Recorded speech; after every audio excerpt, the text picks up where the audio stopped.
Students, जब हम एक डैशबोर्ड डेवलप करते हैं तो हमारे पास डेटा एक जैसी फाइल से भी आ सकता है, मुख्तलिफ फाइल से भी आ सकता है।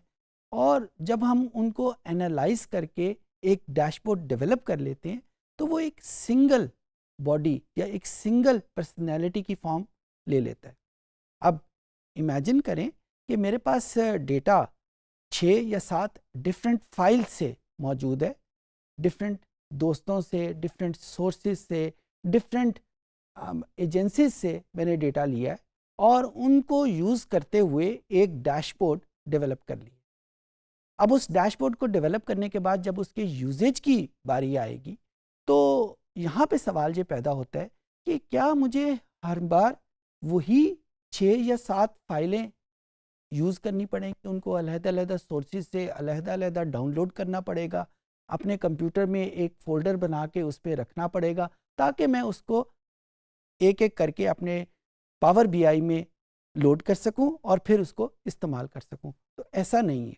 वंस जब हम एक डैशबोर्ड डेवलप कर लेते हैं और उसको पावर बीआई की मदद से सेव कर लेते हैं तो वो जो सारा डेटा सोर्स हमारे पास मौजूद है वो सारे का सारा उसकी रिपॉजिटरी में ऐड हो जाता है, ऑटोमेटिकली ऐड हो जाता है। तो हमें हर मर्तबा वो फाइलें अलहदा-अलहदा डाउनलोड नहीं करनी पड़ती, बल्कि वो एक ही बार हमारे पास हमारे सिस्टम में आ जाती हैं।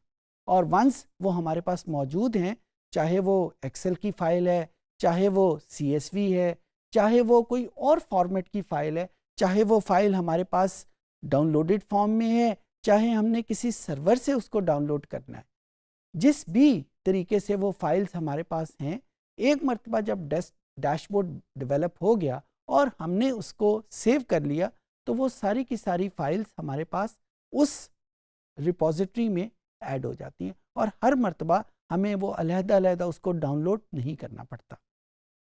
आज इस सेशन में हम यही सीखेंगे कि हमारे पास डैशबोर्ड जब मौजूद हो तो हम उसको कैसे सेव करेंगे और जब हमारे पास सेव्ड डैशबोर्ड हो तो उसको हम एक्सेस कैसे करेंगे और उसको यूज़ कैसे करेंगे। तो आइए कंप्यूटर पे चलते हैं और देखते हैं कि हम डैशबोर्ड को सेव कैसे करेंगे। ये मेरे पास पावर बीआई का डेस्कटॉप मौजूद है और मैं यहाँ पे एक्सेस करूँगा एक डैशबोर्ड जो मैंने पहले से डेवलप किया हुआ है। जब इसको पावर बीआई के डेस्कटॉप को जब हम एक्सेस करते हैं, तो अभी थोड़ी देर पहले डिस्कस किया, तो उस डैशबोर्ड के साथ जितनी डेटा सोर्सेज थी वो भी ऑटोमेटिकली सेव हो जाती हैं। अच्छा, इसका फ़ायदा हमें क्या होता है, अभी मैं आपको इसको करके भी दिखाता हूँ। इसका फ़ायदा ये होता है कि जब डैशबोर्ड तो मैंने डेवलप किया, अब मैंने डेवलप करने के बाद मैंने एक और आदमी को, एक और कंपनी को बेच दिया या उसको दे दिया कि ये वो इस्तेमाल करे।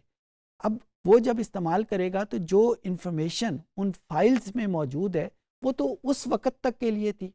डैशबोर्ड का फ़ायदा ये है कि जो ही इन्फॉर्मेशन चेंज हो, डैशबोर्ड ऑटोमेटिकली चेंज हो जाए।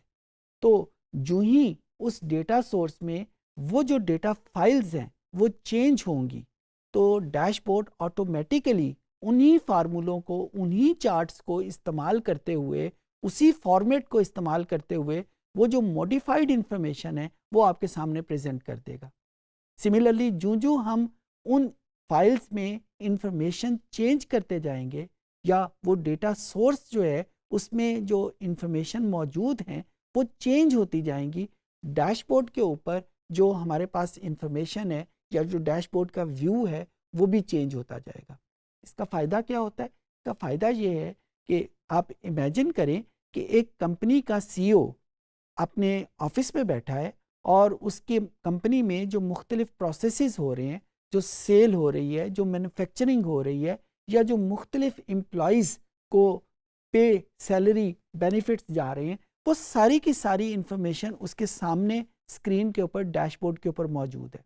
और जो ही वो सेल की इंफॉर्मेशन या उस मैन्युफैक्चरिंग की इंफॉर्मेशन या उसके एम्प्लॉइज़ की इंफॉर्मेशन चेंज होती है और बैक पे उस डैशबोर्ड के बैक के ऊपर जो डेटा है, डेटा फाइल चेंज होती हैं, वो चेंज होता है तो उसके ऊपर जो व्यू है डैशबोर्ड का वो भी चेंज हो जाता है। वो चेंज होने से उसको क्या पता चलेगा कि जब सेल की इंफॉर्मेशन चेंज होंगी तो उसका असर उसकी मैन्युफैक्चरिंग पे क्या पड़ेगा, उसके प्रॉफिट पे क्या पड़ेगा, और उसके एम्प्लॉयज़ की जो सैलरीज़ हैं या जो मुख्तलिफ बेनिफिट्स हैं उसके ऊपर क्या पड़ेगा। क्योंकि डैशबोर्ड के ऊपर जितने भी ग्राफ्स हैं वो सारे आपस में रिलेटेड हैं। एक में जब कोई चेंज होगा तो दूसरे में ऑटोमेटिकली वो चेंज रिफ्लेक्ट हो जाएगा। सिमिलरली अगर उसी डैशबोर्ड के ऊपर सैलरी के डेटे के ऊपर, एम्प्लॉयज़ की सैलरी के डेटे के ऊपर कोई चेंज होगी और उसका जो इम्पैक्ट है उसकी मैन्युफैक्चरिंग के ऊपर और उसकी सेल के ऊपर जितना भी होगा वो सारे का सारा उसके सामने आ जाएगा। सो इस डैशबोर्ड का बुनियादी मकसद ये है कि मैं डैशबोर्ड का डेवलपर एक सैंपल फाइल्स के लिए डैशबोर्ड डेवलप कर दूं, फिर उस डैशबोर्ड को जिसके लिए वो डेवलप किया था उसको दे दिया जाए और वो फिर बैक पे उस फाइल्स को चेंज करता रहे या फाइल वो ऑटोमेटिकली चेंज होती रहे और वो ऑटोमेटिकली उसका जो इम्पैक्ट है वो उस डैशबोर्ड के ऊपर आ जाए। ये इस वक्त जो डैशबोर्ड आपको मेरे सामने लिस्ट में नज़र आ रहे हैं, ये जो 2 डैशबोर्ड्स हैं जो मैंने डेवलप किए थे किसी फाइल्स के लिए।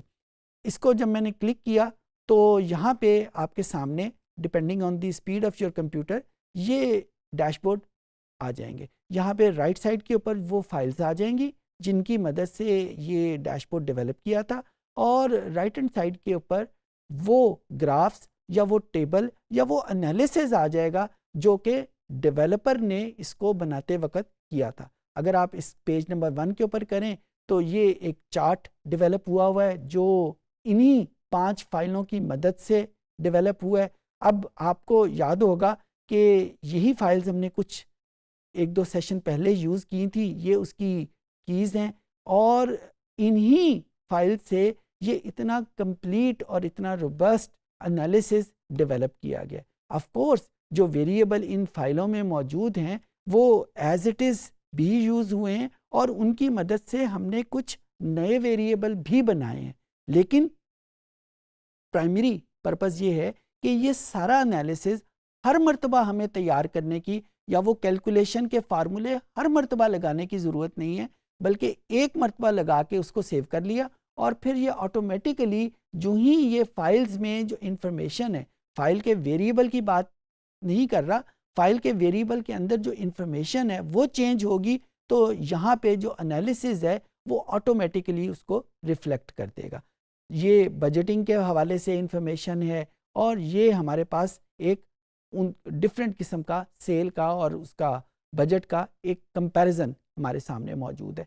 सो यहाँ पे हमारे पास जो ही मैंने उस फाइल को एक्सेस किया, इस फाइल को, इसकी एक्सटेंशन PBIX है और इस PBIX को किसी डेवलपर ने कभी डेवलप किया था इन फाइल्स की मदद से, और आज इसी डैशबोर्ड को हम उस फाइल के अंदर जो इंफॉर्मेशन है वो चेंज करके हम फर्दर भी यूज़ कर सकते हैं, उसकी फॉर्मेटिंग कर सकते हैं। इस वक्त जो आपको डैशबोर्ड नज़र आया ये मैंने ही डेवलप किया हुआ है अपने किसी पिछले प्रोजेक्ट के लिए, और इस प्रोजेक्ट के हवाले से मेरी जो रिक्वायरमेंट थी, मुझे कोई ग्राफ रिक्वायर्ड नहीं थे जिसके लिए मैंने डेवलप किया था। उसने कहा था मुझे ग्राफ नहीं चाहिए, मुझे एक कंप्लीट स्प्रेडशीट चाहिए जो कि इन्हीं वेरिएबल की मदद से बनी हो। तो मैंने उसके लिए ग्राफ की बजाय वो पूरे का पूरा एक स्प्रेडशीट डेवलप कर दी। बहुत सारी कैलकुलेशन, बहुत सारे फार्मूले उसके ऊपर यूज़ हुए।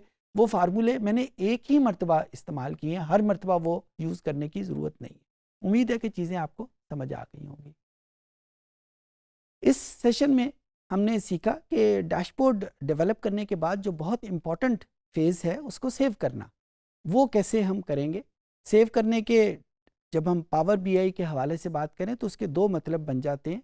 एक कि उसको अपने फर्दर फ्यूचर यूज़ के लिए सेव करना, और दूसरा उसको सेव करके किसी और जगह पे कोई सेलेबल प्रोडक्ट बना के किसी और को बेच देना।